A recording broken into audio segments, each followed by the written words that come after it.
los cuales sufrirán pena de eterna perdición, excluidos de la presencia del Señor y de la gloria de su poder, cuando venga en aquel día para ser glorificado en sus santos y ser admirado en todos los que creyeron, por cuanto nuestro testimonio ha sido creído entre vosotros. Mi amigo, esta porción bíblica está saturada de increíbles verdades. ¿Cuál es la esperanza del mundo? No es la política, ni el gobierno, ni la ciencia, ni la educación, ni siquiera la religión.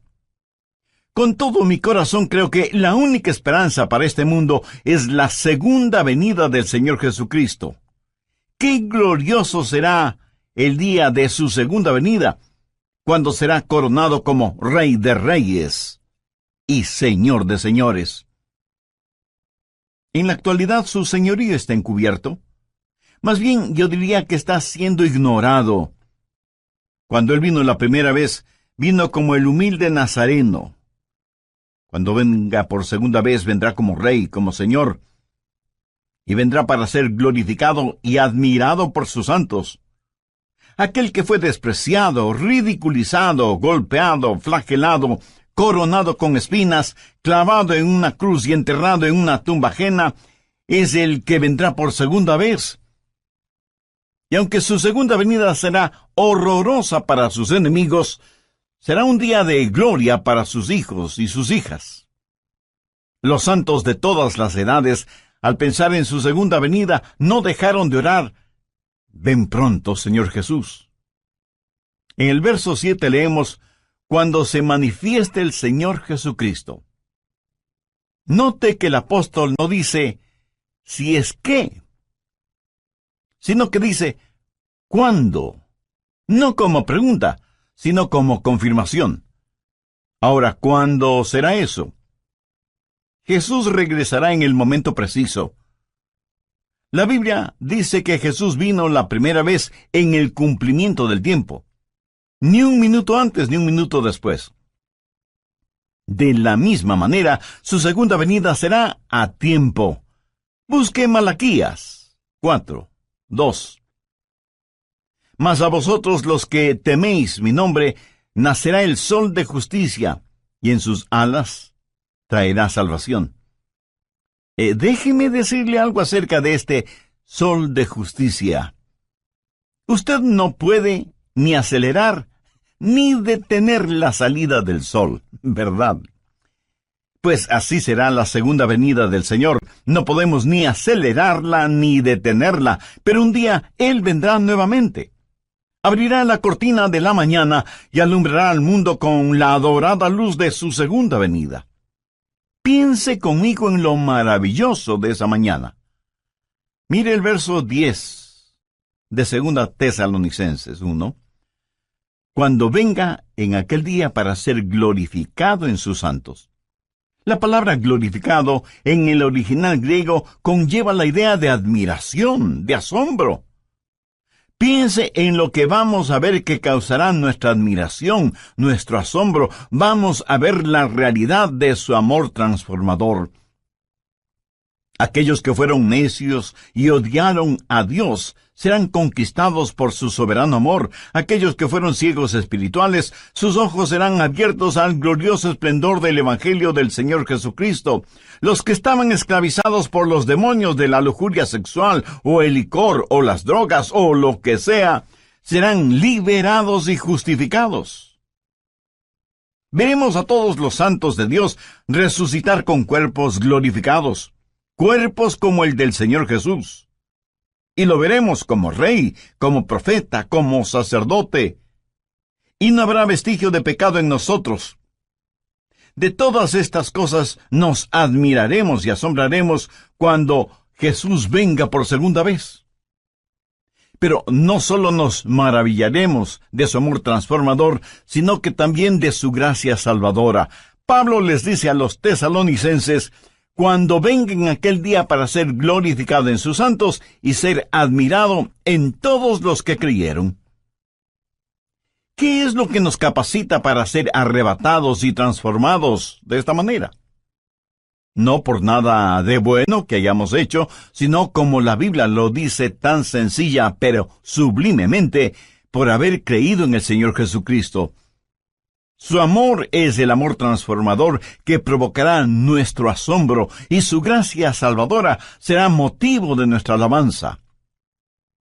Ahora ponga su atención en la frase «en todos los que creyeron». Piensa en eso. Ninguno de ellos se perderá. Ningún hijo o hija de Dios se perderá. Cuando Jesús nos salva, Él nos guarda y protege. Jesús dijo: «Yo les doy vida eterna, y no perecerán jamás, ni nadie las arrebatará de mi mano». Y no debemos pensar solo en lo maravilloso de su venida, sino también en el testimonio de su venida. Pablo, al escribir a los hermanos en la iglesia de Tesalónica, les estaba dando su testimonio. Hermanos, aquel Jesús que vino, vendrá otra vez. Y ellos creyeron ese testimonio. Pero Pablo constantemente testificaba sobre la segunda venida del Señor. Ese era uno de los puntos fuertes de su predicación, y los hermanos recibieron el testimonio del apóstol. El apóstol les dijo: «Les hemos dado testimonio a ustedes que creen». ¿Sabe usted cuál será mi mayor gozo cuando esté en el cielo? El ver a personas a las cuales tuve el privilegio de presentarles al Señor Jesucristo. Yo no quiero ir al cielo sin haber hablado a nadie de Cristo. Eso sería una vida totalmente desperdiciada, ¿no le parece? De eso está hablando Pablo, de la segunda venida de Cristo, cuando Jesús nos será revelado como Rey y Señor, de que Él vendrá y será admirado por sus santos, y que nuestro testimonio como creyentes debe mostrar que creemos más en lo que dice la palabra de Dios que lo que dicen los periódicos y las revistas. Pero Pablo dice algo más. No solo que usted necesita no atribularse, sino que la segunda verdad es la siguiente: usted no debe dejarse atrapar. No debe dejarse engañar. Busque 2 Tesalonicenses 2 desde el verso 1. Pero con respecto a la venida de nuestro Señor Jesucristo y nuestra reunión con Él, os rogamos, hermanos, que no os dejéis mover fácilmente de vuestro modo de pensar, ni os conturbéis ni por espíritu, ni por palabra, ni por carta como si fuera nuestra, en el sentido de que el día del Señor está cerca. Nadie os engañe en ninguna manera. Ahora, lo que sucedía en la iglesia de Tesalónica es que había una diabólica decepción. Alguien había escrito una carta falsa, firmada con el nombre del apóstol, diciendo que el rapto ya se había realizado y que ahora estaban viviendo en el día del Señor. Y el día del Señor significa tribulación. Y estos hermanos estaban sufriendo porque creían que el rapto ya había sucedido y que ellos habían sido dejados. Por eso el apóstol está desenmascarando esa diabólica mentira y les pide que no se dejen engañar. Hay cualquier cantidad de engañadores y charlatanes espirituales, cualquier cantidad de autoproclamados apóstoles, profetas y maestros que engañan a muchos en nuestros días. Y esa es la razón por la que estamos estudiando profecía bíblica. Pablo les dice a los hermanos: confiad en lo que os decimos. No se atribulen. No se dejen atrapar, no se dejen engañar, no se dejen engañar por nadie de ninguna manera. Y comienza a decir lo que va a suceder para que lo sepamos. ¿Y qué es lo que debemos esperar? Mire desde el verso 3. Nadie os engañe de ninguna manera, porque no vendrá sin que antes venga la apostasía, y se manifieste el hombre de pecado, el hijo de perdición, el cual se opone y se levanta contra todo lo que se llama Dios o es objeto de culto, tanto que se sienta en el templo de Dios como Dios, haciéndose pasar por Dios. ¿No os acordáis que cuando yo estaba todavía con vosotros, os decía esto? Aquí Pablo comienza a hablar de la venida del anticristo, llamado también la bestia, el hombre de pecado, el malvado, el hijo de perdición, y el juicio de Dios viene sobre él. Y Pablo dice que para que el día del Señor se haga realidad, primero tiene que darse la apostasía, y luego vendrá el anticristo, a quien el apóstol lo llama el hombre de pecado. ¿Hay o habrá un hombre tan depravado que la Biblia lo identifica como el hombre de pecado? Actualmente estamos viendo cuán lejos ha ido la raza humana. Comenzó con el pecado del hombre y terminará con el hombre de pecado. Este hombre será la esencia misma del mal, la encarnación de la maldad, la perversidad en forma humana. Será el diablo luciendo ropaje humano. En Apocalipsis 13 se lo identifica como la bestia, que vendrá pretendiendo ser el Cristo, pero solo será un Cristo falsificado. Jesús dijo: el que me ha visto a mí, ha visto al Padre. Cuando el anticristo, la bestia, el hijo de perdición, el hombre de pecado, venga, dirá igualmente: el que me ha visto a mí, ha visto a mi Padre, porque será la encarnación de Satanás. ¿Y qué es lo que él va a hacer? Mire el verso 4. Se opone y se levanta contra todo lo que se llama Dios o es objeto de culto, tanto que se sienta en el templo de Dios como Dios, haciéndose pasar por Dios. La suprema ambición del diablo es el ser adorado. Mire lo que él dijo en Isaías 14:14. Y seré semejante al Altísimo. ¿Lo ve? Satanás quiere recibir adoración. Por eso se opone a Dios y a todo lo que tiene que ver con Dios, y hasta llegará a sentarse en el templo como si fuera Dios. De paso, quiero decir que esto revela que el templo de Jerusalén será reconstruido. La Biblia enseña que vendrá un tiempo de apostasía, de desviarse completamente de la palabra de Dios, y que durante ese tiempo el hombre de pecado, la bestia, el anticristo, será revelado.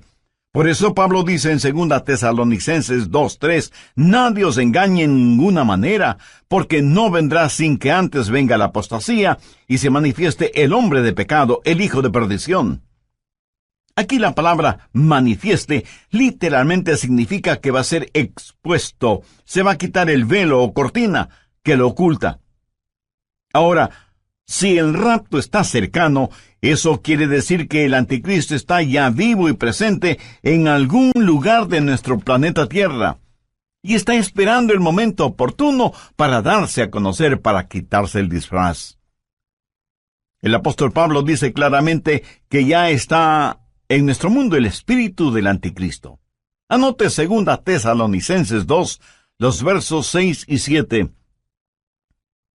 Y ahora vosotros sabéis lo que lo detiene, a fin de que a su debido tiempo se manifieste.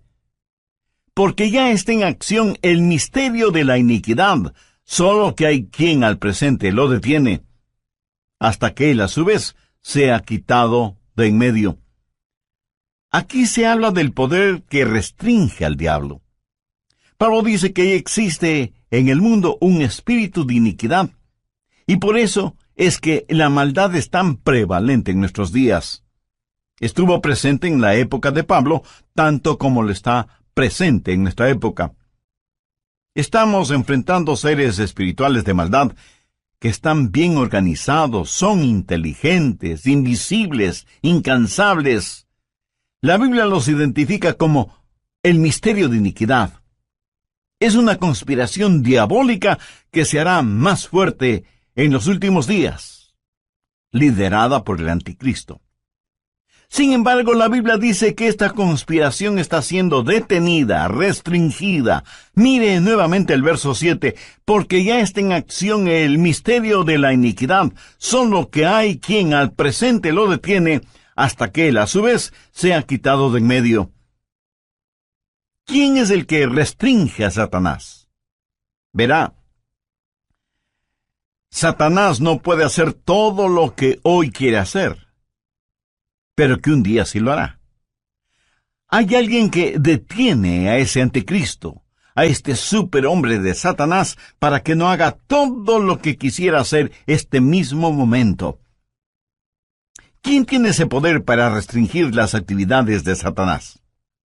Es el Espíritu Santo, cuyo ministerio es el ayudar a los santos. Pero no solo eso, sino que también debe restringir a Satanás.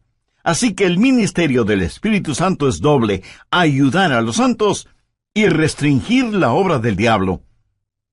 Cuando el rapto se haga una realidad y los creyentes sean arrebatados para encontrarse con el Señor Jesús en el aire, el Espíritu Santo que vive en nosotros será quitado del camino. Verá, la genuina iglesia cristiana ahora mismo, llena del Espíritu Santo, es el gran obstáculo en la supercarretera de Satanás.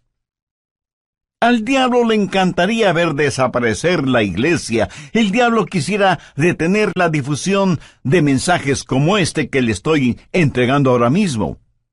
Satanás estaría feliz si nosotros, hijos e hijas de Dios, juntamente con nuestras oraciones y el Espíritu Santo, no estuviéramos en su camino, porque le somos un impedimento para sus planes. La iglesia, llena del Espíritu Santo, es la fuerza que restringe la obra de Satanás en el mundo. Y si usted cree con toda razón que hay extrema maldad en el mundo, imagínese lo que sería y lo que será cuando el Espíritu Santo y la iglesia sean quitados del mundo. ¿Está usted lleno del Espíritu Santo? Lo estará si tiene a Cristo en su vida. En el programa anterior vimos 2 de 3 extraordinarias verdades que encontramos en 2 Tesalonicenses 1, los versos del 7 al 10. Primera, usted no necesita estar atribulado. Segunda, usted no debe dejarse engañar o atrapar. Bien, prosigamos con nuestro estudio. Uno de estos días, en un abrir y cerrar de ojos, en un parpadeo, seremos arrebatados. Y cuando eso suceda, será el día de fiesta en el infierno. ¿Por qué? Pues porque ya no habrá restricciones para Satanás. ¿Qué es la iglesia? La iglesia es sal y luz. ¿Qué es lo que hace la sal? Bueno, hace varias cosas: purifica, conserva, descontamina, pero también pica, quema e irrita. Somos la sal de la tierra y cuando la sal sea quitada, comenzará el proceso de purificación. También somos la luz del mundo. Cuando esa luz sea quitada, las tinieblas cubrirán el mundo. Y cuando el Espíritu Santo que mora en cada creyente que forma el cuerpo de Cristo, que es la iglesia, sea quitado, en ese momento habrá fiesta en el infierno, porque ya no habrá quien restrinja sus actividades. De todas maneras y por lo general, los incrédulos no tienen ninguna simpatía por nosotros, los creyentes. Piensan que somos raros, necios, testarudos. Piensan que impedimos el avance del progreso, que actuamos a la antigua frente a los avances de la sociedad moderna, que defendemos reglas éticas, morales y espirituales que ya son obsoletas, y así por el estilo. Por eso los incrédulos no tienen ninguna simpatía por nosotros, los creyentes en el Señor Jesucristo. Pero uno de estos días abandonaremos este planeta. Ya no estaremos aquí. Uno de estos días el Espíritu Santo dejará de ejercitar su poder para restringir, y entonces nada impedirá que el turbulento diluvio de la maldad cubra toda la tierra.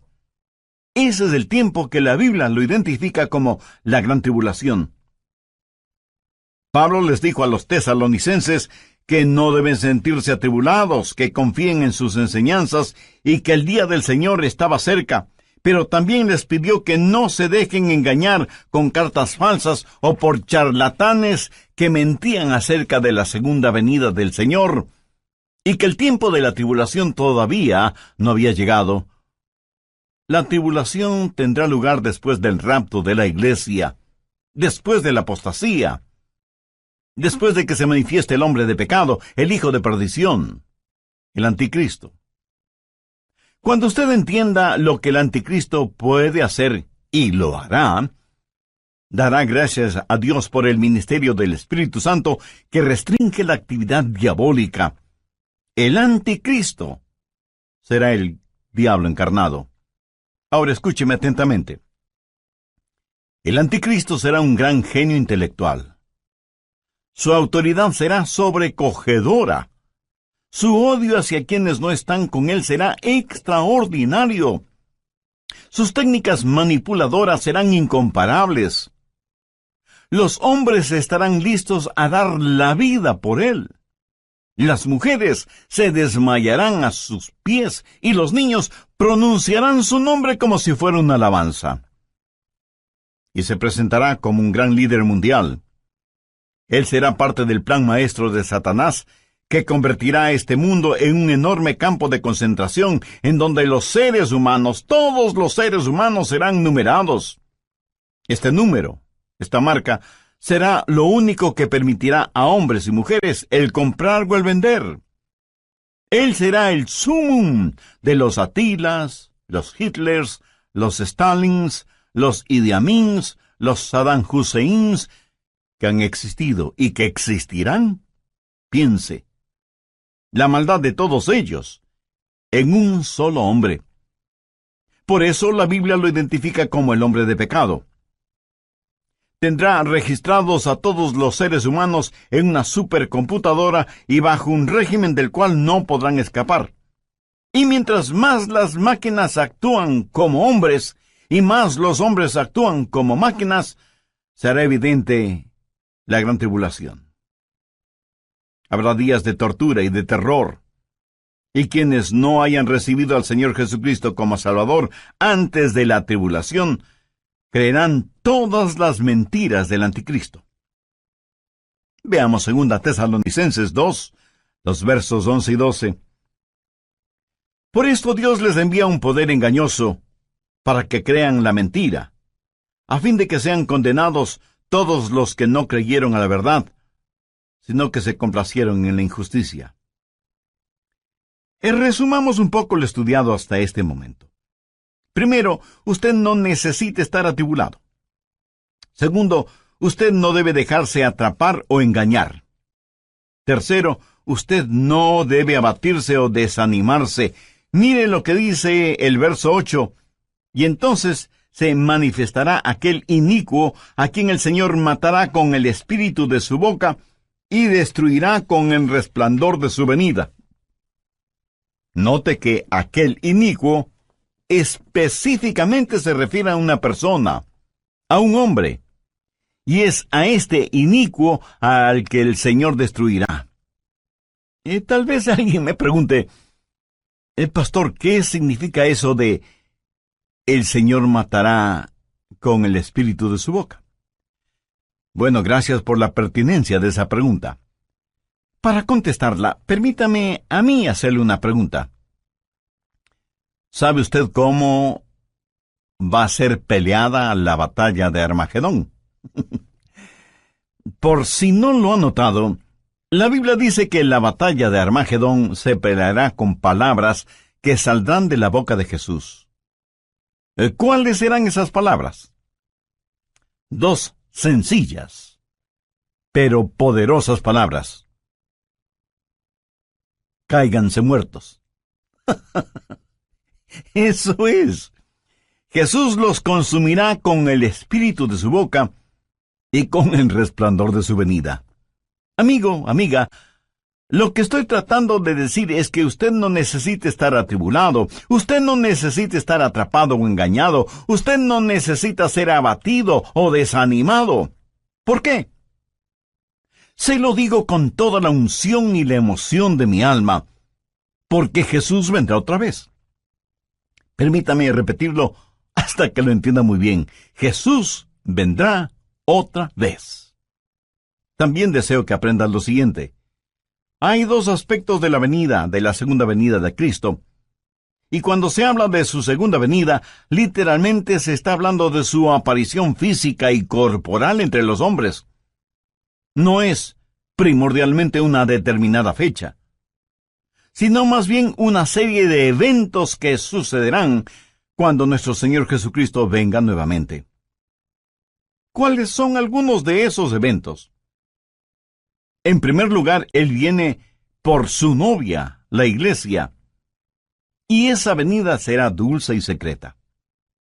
Mire lo que Pablo dice en 2 Tesalonicenses 2:1. Pero con respecto a la venida de nuestro Señor Jesucristo y nuestra reunión con Él, ¿cómo será su venida? Busque por favor 1 Tesalonicenses 4:16. Porque el Señor mismo, con voz de mando, con voz de arcángel y con trompeta de Dios, descenderá del cielo, y los muertos en Cristo resucitarán primero. Luego nosotros, los que vivimos, los que hayamos quedado, seremos arrebatados juntamente con ellos en las nubes para recibir en el aire, y así estaremos siempre con el Señor. Así que, primero Cristo viene por su novia, la iglesia. En segundo lugar, Cristo viene con su novia, la iglesia. En el rapto, Él viene para arrebatarnos. Luego, después de la tribulación, Él regresa a la tierra con su novia, la iglesia, para reinar y gobernar. Primero Él viene como novio a buscar a su novia, pero luego regresa como rey soberano a gobernar por 1000 años en la tierra. Serán 1000 años gloriosos de un reino de justicia y de equidad. Y lo que va a suceder será lo siguiente. El Señor Jesucristo destruirá al anticristo. Jesús vendrá en toda su majestad. El anticristo tiene un número, el 666, la marca de la bestia, y querrá que todos los seres humanos la tengan. Usted sabe que el número perfecto es el 7. Y en ese sentido, el 777 es el número de Jesús. Ahora, teniendo esto en cuenta, note cómo voy a leer 2 Tesalonicenses 2:8. Entonces se manifestará aquel inicuo, o sea, el 666, a quien el Señor, o sea, el 777, matará con el espíritu de su boca y destruirá con el resplandor de su venida. ¿No le parece eso extraordinario? Cuando Jesús vino la primera vez, vino para sufrir, padecer y morir por nosotros. Cuando Él venga la segunda vez, vendrá para reinar en poder. Cuando vino la primera vez, le pusieron una corona de espinas. Cuando venga por segunda vez, lucirá su brillante corona de gloria. Cuando vino la primera vez, vino para morir en lugar de los pecadores. Cuando venga por segunda vez, será para ejecutar el juicio sobre los pecadores no salvos, porque Jesús es tanto Salvador como juez. Él mismo dijo, el Padre a nadie juzga, sino que todo el juicio dio al Hijo. La primera vez que vino para buscar y salvar aquello que se había perdido. Cuando regrese, de acuerdo a lo que la Biblia dice, vendrá como llama de fuego para dar retribución a los que no conocieron a Dios, ni obedecen el Evangelio de nuestro Señor Jesucristo.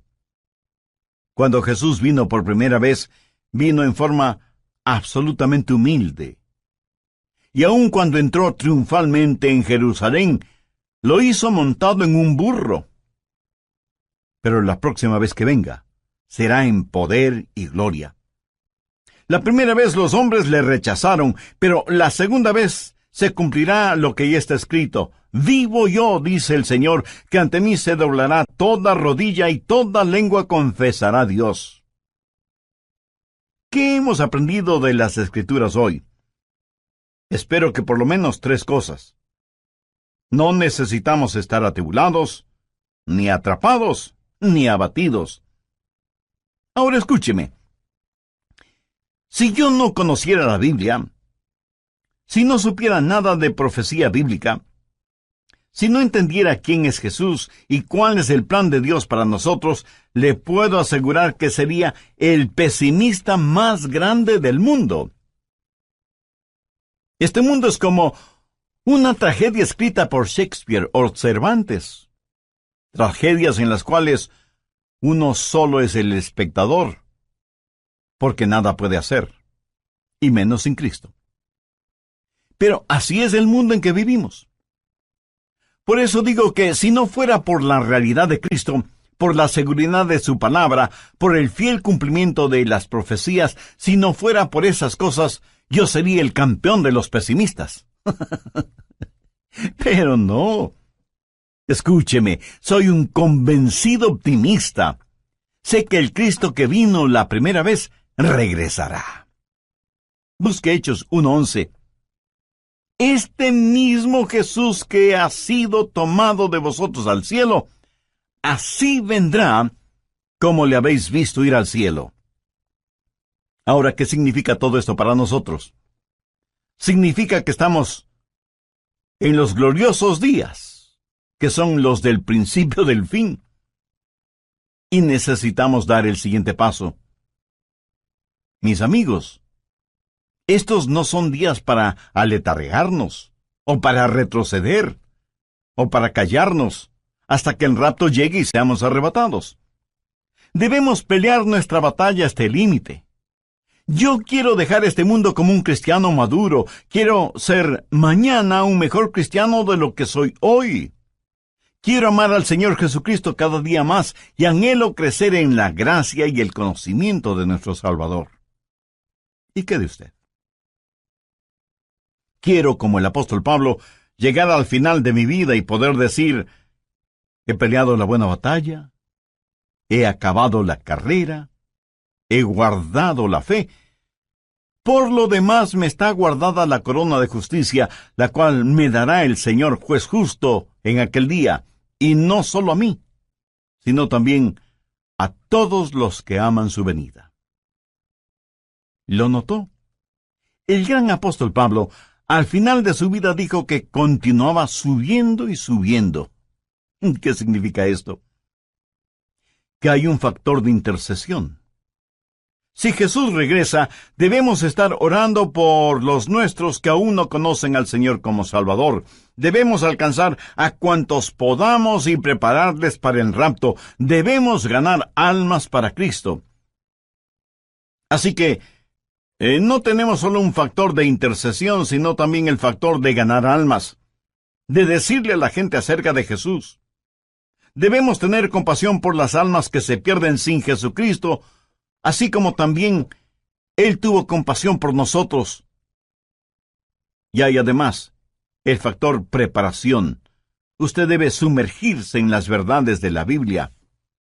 Este mundo es tan vil y corrompido, y usted necesita defender y enseñar a sus hijos, a sus nietos.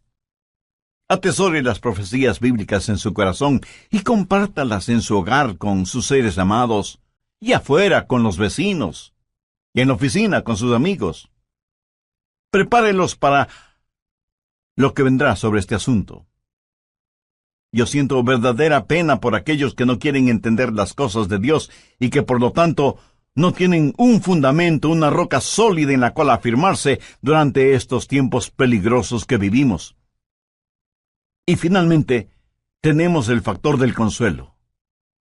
Gracias a Dios que podemos decir: ven pronto, Señor Jesús. Ahora, si a usted le molesta la realidad del regreso del Señor Jesucristo, eso quiere decir que usted ama las cosas que este mundo ofrece, y consecuentemente no ama a Jesús. Porque si usted amara a Jesús, estaría más que anhelante de su segunda venida. ¿Por qué? Porque ese será un día extraordinario cuando Él venga con sonido de trompeta, y en un abrir y cerrar de ojos seremos arrebatados para encontrarnos con el Señor en el aire. Entonces cada uno de los redimidos podrá decir en forma personal lo que en forma tan convencida dijo el rey David: en cuanto a mí, veré su rostro en justicia, estaré satisfecho cuando despierte a su semejanza. ¿No le gustaría a usted también poder decir lo mismo? Y bien puede, si toma una decisión espiritual por Cristo ahora mismo. Si así lo desea, le invito a repetir conmigo una corta oración. Lo que voy a decir es solo para que le sirva de guía, pero usted ore con sus propias palabras. Dígalas en voz alta o en voz baja, o silenciosamente si así lo prefiere. pero ore con fe, con sinceridad, con convicción, porque esta decisión tendrá repercusiones eternas. Querido Dios, gracias por este mensaje de tu palabra que he podido escuchar. Confieso que no he pensado mayormente en el regreso de Jesús, pero me doy cuenta que eso se debe a que no tengo a Cristo en mi corazón. Sé que soy pecador, y más que tu juicio, tu juicio, tu juicio, tu juicio, tu juicio.